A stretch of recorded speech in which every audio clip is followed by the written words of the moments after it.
Bem-vindos a mais um episódio do Lembra-te Angola. Eu não tenho realmente jeito nenhum para a percussão. Bom, devemos falar de muita coisa, temos tempo para tudo, mas é importante insistirmos na figura de Salvador Correia de Sá.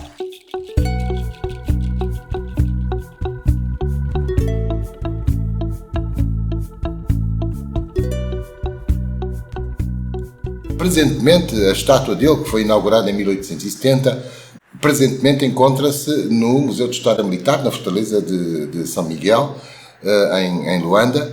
Toda a gente fala ainda hoje do Liceu Salvador Correia, que existiu, ainda existe atualmente, a Escola Mútuo Iacavela, desde a independência, desde 1975, mas que chamou Liceu Salvador Correia entre 1918 e 1975.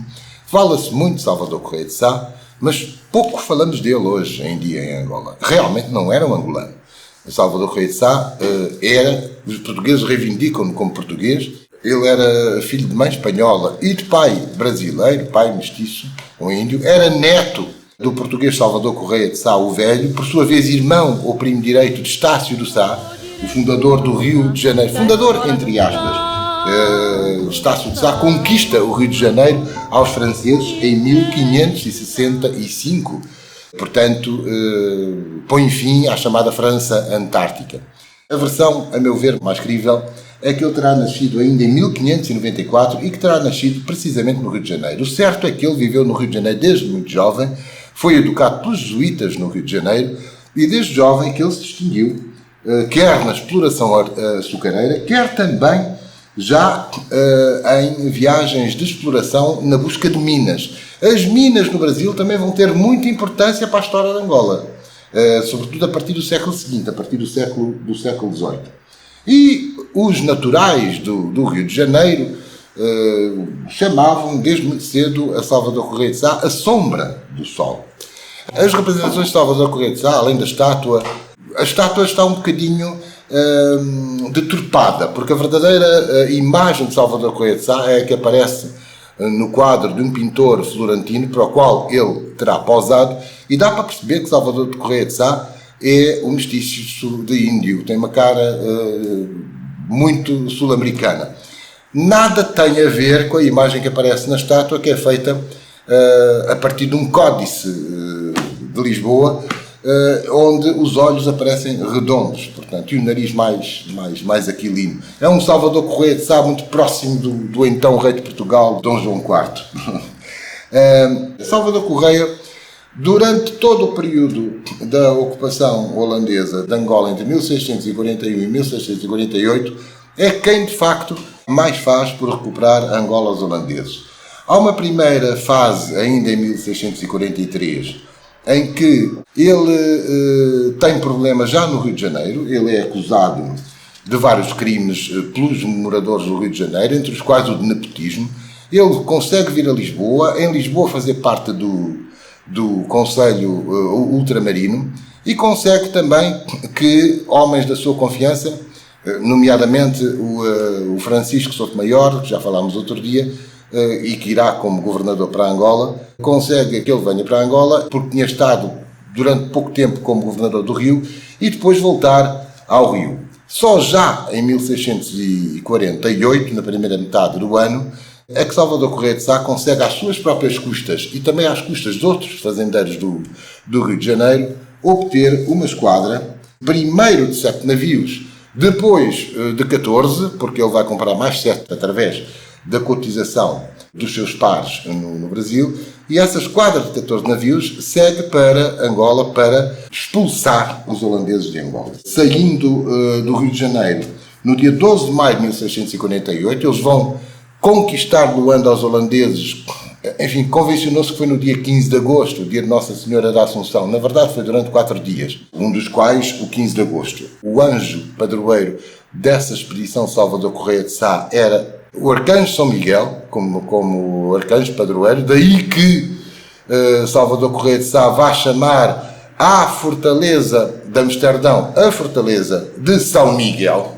É preciso dizer que a fortaleza tinha sido construída por volta de 1576 por Paulo Dias Novaes, chamava-se, e era apenas em adobe, não era em pedra, chamava-se Fortaleza de São Paulo, que era o santo padroeiro de Paulo Dias Novaes.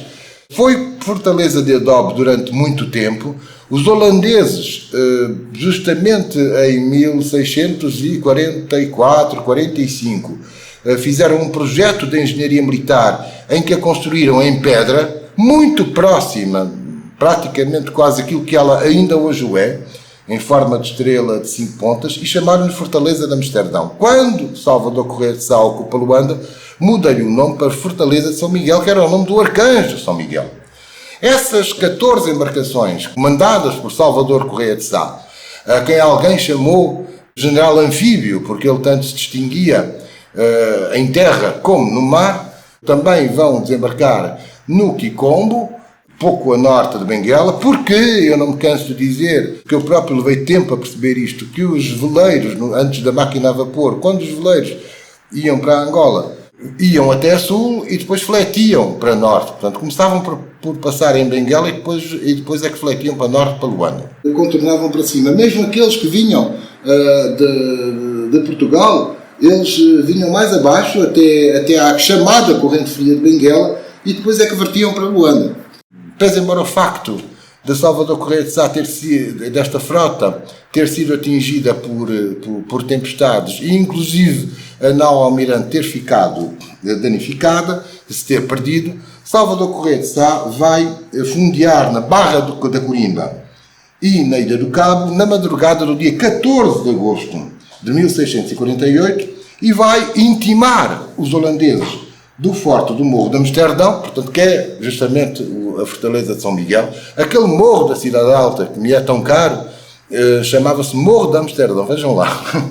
E, portanto, ele vai exigir que os holandeses se rendam. Os holandeses, nessa altura, estavam envolvidos numa contenda em Massangano, pedem-lhe uma semana de tréguas, mas Salvador Correia concede-lhe apenas 2 dias de tréguas. E durante esses 2 dias, ele aproveita com os seus homens, agora homens de infantaria, homens de terra, cerca de 900 homens, desembarcam junto ao Forte do Penedo, pouco antes do atual Porto de Luanda, vão subir pela encosta, que mais tarde viria a ser a encosta da Boa Vista, até no fundo, àquilo que é o Miramar, a partir de meados do século XX.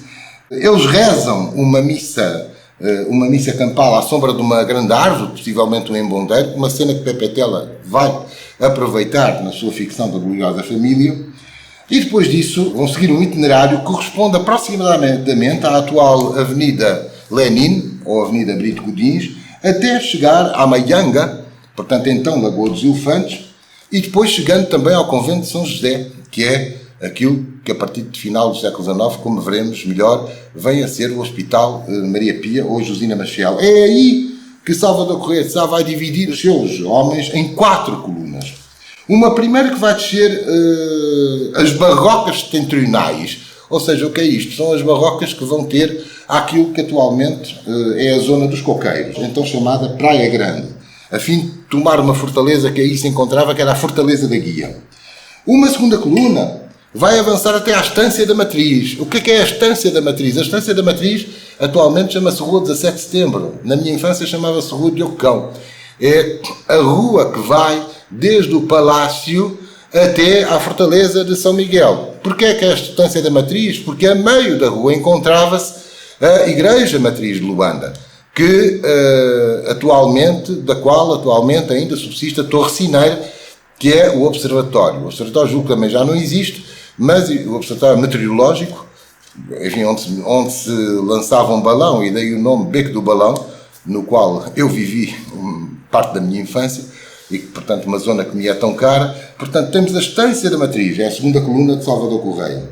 A terceira coluna vai descer as barrocas meridionais, ou seja, além daquelas outras barrocas que vão ter aos coqueiros, há as barrocas meridionais, essas são setentrionais, portanto a norte, meridionais, a sul, temos as barrocas que vão desembarcar na Praia do Bispo, que já se chamava Praia do Bispo nessa altura, porque os bispos, pouco antes disso, Francisco Sobral e Simão de Mascarenhas, os primeiros bispos que se instalam em Angola vindos de Santo Tomé, já pouco tempo antes da invasão holandesa, primeira metade do século XVII, já desciam aquela encosta para abençoar e batizar os escravos ou escravizados aí mesmo, embarcados para seguirem, sobretudo, para o Brasil. Portanto, essa terceira coluna ia descer as barrocas meridionais. Finalmente, uma quarta coluna, vinda da Bahia, em Batéis, ia atacar o baluarte norte. Vamos ver no próximo episódio o que é que vai acontecer. Vamos perceber como tudo vai mudar em Angola a partir de então. Obrigado, assine o canal e estamos juntos.